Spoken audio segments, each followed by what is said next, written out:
let's talk about this piece of content, because everything is content, right? It used to be an article or a video, but now everything's just content. The world is content.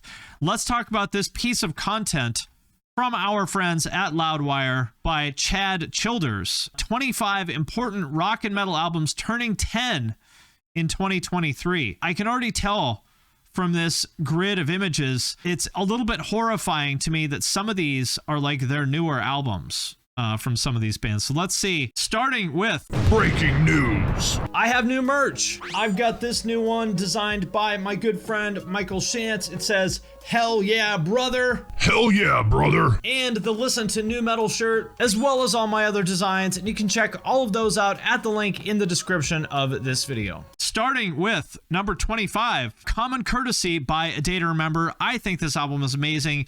And this is horrifying because this definitely does feel like one of their newer albums to me. Like, I remember when this came out, it seems like it was not very long ago. Like, how was this a decade ago? This is terrifying. You know, someone in the chat saying it's their best album.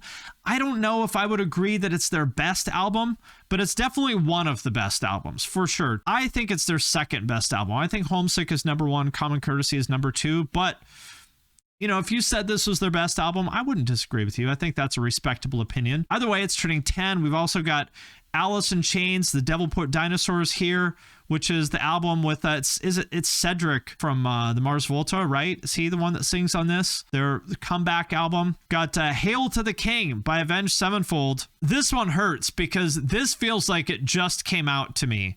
This definitely feels like one of their newer albums, which I guess it technically is because they've only had one album since then, The Stage. Horrifying that this is already 10 years old. I don't think this is their best album. I would say this is one of their worst albums. People said it was a ripoff of the Black Album. I don't think I agree with that, but not their best album. Black Sabbath 13. Again, I am a poser and I have never actually owned a Black Sabbath album, so I cannot comment on this one, but I have a hard time thinking that a Black Sabbath album that came out in 2013 is one of their best ones, but I could be wrong. I don't know. Could be wrong. I've never listened to it, so I don't know. Black Veil Brides, Wretched and Divine peaked at number 7 on Billboard. This is when Black Veil Brides sort of got beyond like just a scene band. Because first they came out in 2009 or whatever it was when Andy was just a cute little MySpace kid. And this is when they proved that they were more than that. They're not my favorite band in the world, but this is, I would say, when they established themselves as a legit band, respectable band. So I can see it. And of course, the album that changed everything, Sandpit Turtle by Bring Me the Horizon. I didn't actually know that this hit number 11 on Billboard. That's interesting. This album absolutely did change everything, changed the whole scene. People are still chasing what they did on this album 10 years later. The butt rock that started it all. That's right. This is the album that made every metalcore band start to play butt rock. It's true. But of course, as always, you know, Bring Me the Horizon just does it better than everyone that copies them. That's just, you know, because they're just better. They're just better. It is not my favorite Bring Me the Horizon album, but there's no question that it's a classic. No question about that. This cover art, actually, I feel like cover art is a lot less relevant than it used to be, you know, because we don't even look at cover art for the most part anymore. You just see it on Spotify in the corner or whatever. This is one of the last album covers in the scene that I would say is like really like iconic. You know, you can just see, like I see manhole covers that have like a design on it, like, oh, Sempiternal. Holds up. Very good cover. And Sun Bat Her by Deafheaven. Oh wait, it's Sunbather. Oh, wow. I all this time I thought it was Sun Bat Her. You learn something new every day. The album that put hipster black metal on the map. You remember when they used this in the Apple presentation? You guys remember this? When they used the artwork for Sun Bat Her in the iPhone presentation? Not necessarily my favorite band or album in the world, but there is no question that it did define this era. This is the album that made hipsters get into black metal. It's not their fault. I like these guys. I think they seem like cool people. I don't like their fans. I don't like that they brought hipsters into metal, but it's not their fault. Dillinger Escape Plan, One of Us is the killer. Again, I like Calculating Infinity the best, but I think because that's the most just sort of like, you know, chaotic, over the top version of them, which is what I respond to the most. But of their sort of, you know, more calm, like I guess we can say rock albums, I would say this one belongs on the list. And this one seems older than 10 years. Like if you would have asked me, I would have said this one would have been from like 2005 or something. Not that that's a bad thing, but yeah, 10 years seems young for this one. Dream Theater's Dream Theater. I've never listened to this. You know why? You know why I've never listened to this Dream Theater album? Because I've touched a boob. I tried listening to this. I tried queuing it up on Spotify and it was just silent. It's like, oh, that's weird. There's no sound coming out of my speaker. Well, all right. Must be something bugged. I'll go, I'll check it out on YouTube. Again, no sound came out of the speaker. Couldn't do it. And then I realized, oh, I've touched a boob. That's why I can't hear this album. So I can't comment on it. Maybe it's great. Maybe it's terrible. I don't know. I couldn't say because I've touched a boob. Save Rock and Roll by Fall Out Boy. I mean, with all due respect to the Fall Out Boys, this is not a good album. It's not. Yeah, the 0 out of 10 album by the Fall Out Boys. I'm sorry. Love Fall Out Boy. I think they're great guys. I have nothing but respect for them, but I gotta keep it a buck. It's not a good album. It's just not. Sorry, boys. You know, it is iconic in a way. Maybe infamous might be the better way to put it. Not a fan. Okay, Fashionably Late by Falling in Reverse. I actually do like this album quite a bit. This is my favorite era of Falling in Reverse, like Bad Girls Club. This has Raised by Wolves on it, and what the fuck is the other song? Fuck the Rest. I think this album is great, actually. Like, I legitimately love this album. I listened to it a lot when it came out. I still do sometimes. You know, Falling in Reverse, like, I really respect that he's evolved his sound, but this is my favorite version of Falling in Reverse because it's basically like Escape the Fate, but a little bit, I don't know. It's like an updated Escape the Fate to me. Ronnie era Escape the Fate, but updated. I love it. I think this album's great. Can't believe it's 10 years old. Five Finger Death Punch, Wrong Side of Heaven, and Righteous Side of Hell, Volumes 1 and 2. I did not know that there were 2 volumes of this, but shout out to them for having the Gangster Popeye art. Shout out to them for the Gangster Popeye cover art. Gotta respect that.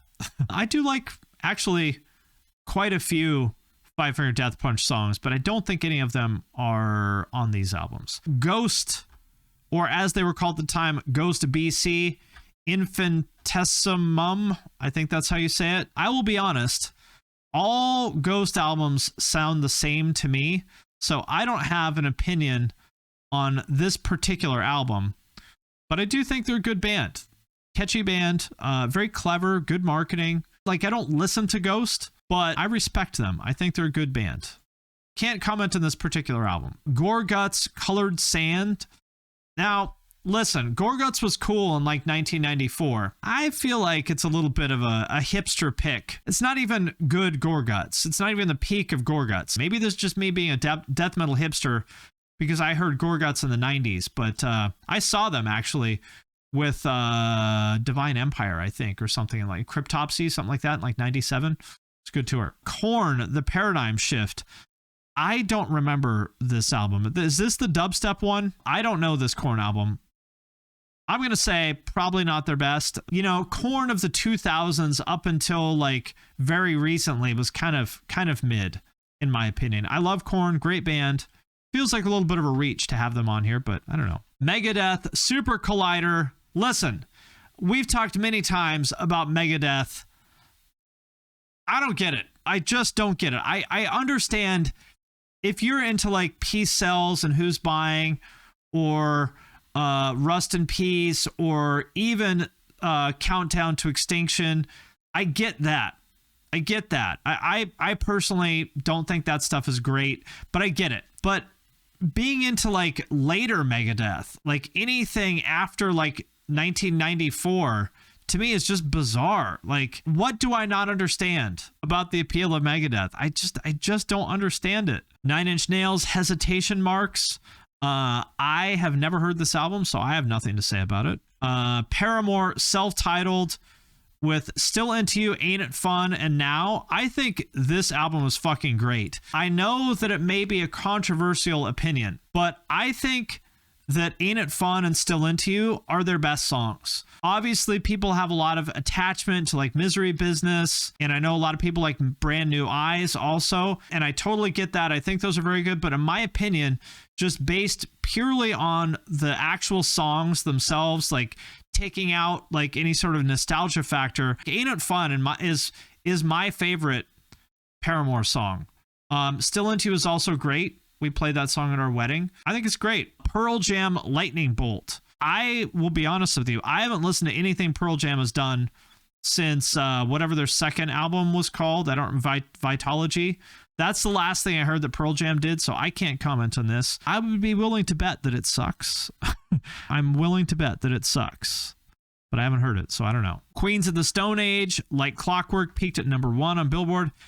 Another band that I don't get it. You know, hey, I know people love Queens of the Stone Age. They love Josh. Sounds a little bit dad rock to me. Doesn't do anything for me, but people like it. Rise by Skillet. Skillet is one of these bands. 7 million Spotify listeners. They probably have like 10 Billboard top 10 albums or something like that. The band is massive. But have you ever met anybody in your life that has ever listened to Skillet, much less like Skillet? Who are these people? It must be the Christian thing. It must be that. Because, you know, there's this whole world, like parallel universe of Christian music. That must be where other fans are coming on. I don't know. I was hooking up with a girl once that put on Skillet during sex. Oof. Well, I feel like that could go one of two ways. Either it could turn out that she's like, you know, an uptight prude, and you'd be like, oh, God, this sucks. Or she might end up being a totally wild freak that's been repressed by her Christian family, you know, her whole life, and she'll just do absolutely anything. Could go either way. I don't know. But if the girl puts on Skillet when you're banging, you know it's going to be interesting, at least one way or the other. A girl who likes Skillet only does butt stuff because God forgot that in the rule book. And hey, that's okay. I would just say, ooh, good thinking. You're right. If we just do it in the butt, that totally doesn't count. Smart thinking. You can continue to call yourself a virgin. I'm not going to argue with you on that one. Stone Sour, House of Gold and Bones Volume 2. Respect to Corey Taylor. Seems like a wonderful guy. Seems like a super cool dude. Incredible vocalist. Slipknot is a great band. Stone Sour, not great.